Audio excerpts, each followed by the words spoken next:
परमात्मा की कृपा हुई, मन में विचार जागा, वस्तु से राग छूटा, वो ऐसे गिर जाती है, छूट जाती है कि उसका ध्यान भी नहीं आता। कभी आपने उज्जैनी के कुंभ में या और किसी पर्व पर किसी बड़े हाथी को देखा होगा, खूब सजाते हैं, और कभी कभी तो लोग उसको 50 किलो गुलाब के फूल का माला भी पिना देते हैं। हाथी अपनी मस्ती में चलता, चलते चलते धागा ढीला हुआ और गुलाब के फूल की माला गिर गई। किसी व्यक्ति ने उसको रोककर पूछा, गजराज, बड़ा मूल्यवान, बहुत परिश्रम करके तुमको गुलाब की एक फूल माला 50 किलो की पिनाई थी, अच्छा लग रहा था।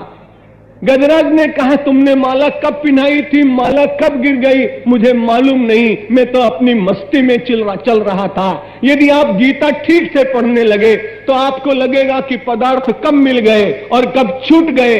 आप अपनी मस्ती में जिएंगे, पदार्थ आएंगे और चले जाएंगे। श्रेयो न किंचित विपुनो न किंचित यतो यतो यामि ततो न किंचित विचार्य पश्यामि जगन्न किंचित स्वात्मावबोधात् अधिकम न किंचित।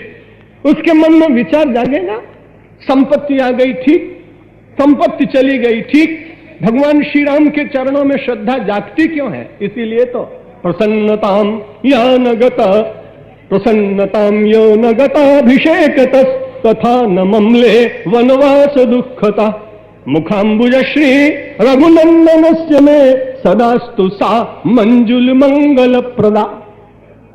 भगवान के मंजुल उस मुख को देखकर गोस्वामी तुलसीदास जी महाराज कहते हैं, आपकी मुखाम्बुज श्री जो है, आपको राज्य मिल रहा था। निशीथ वेला में मंगल वाद्य बज रहे थे, कुमकुम कीच हो रहा था, आम्र पल्लव बंधे थे, सुकुमारी कन्याएं नृत्य कर रही थीं, आपके मित्र ढोल बजा रहे थे। लेकिन सवेरा कैसा करुण आया। सूर्य भगवान आप उदित न होते तो बड़ा अच्छा था, लेकिन सूर्योदय हुआ, रवि की रश्मियों ने धरती को छू लिया, सरोवरों में कमल खिल गए, प्रकृति में आनंद का वातावरण हो गया।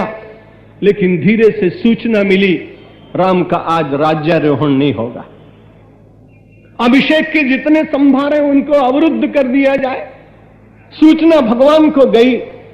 भगवान ने कहा, बहुत अच्छा हुआ, राजा बन जाता तो केवल अयोध्या के लोगों के साथ संबंध बनता, कल से प्रवृत्ति करनी पड़ती। मेरी मां कैकेयी, तूने बड़ा अच्छा किया, मैं जाऊंगा जंगल में, तपश्चर्या करने का अवसर मिलेगा, ऋषियों के दर्शन मिलेंगे, साधना का सुख मिलेगा, और जब तक साधना न कर ले उससे पहले सम्राट बनना ही नहीं चाहिए किसी को। भगवान श्री राम ने इस देश में तपश्चर्या के मार्ग को प्रशस्त किया। जो श्री को बहुत जीवन में श्रेष्ठ मानते हैं, अच्छी बात है, लेकिन केवल संपत्ति के द्वारा मानव को परम शांति नहीं मिलती है। श्रीमद् भगवद गीता का एक वाक्य याद रखिएगा, त्यागात् शांति अनंतरम, भोगात् शांति अनंतरम नहीं कहा गया।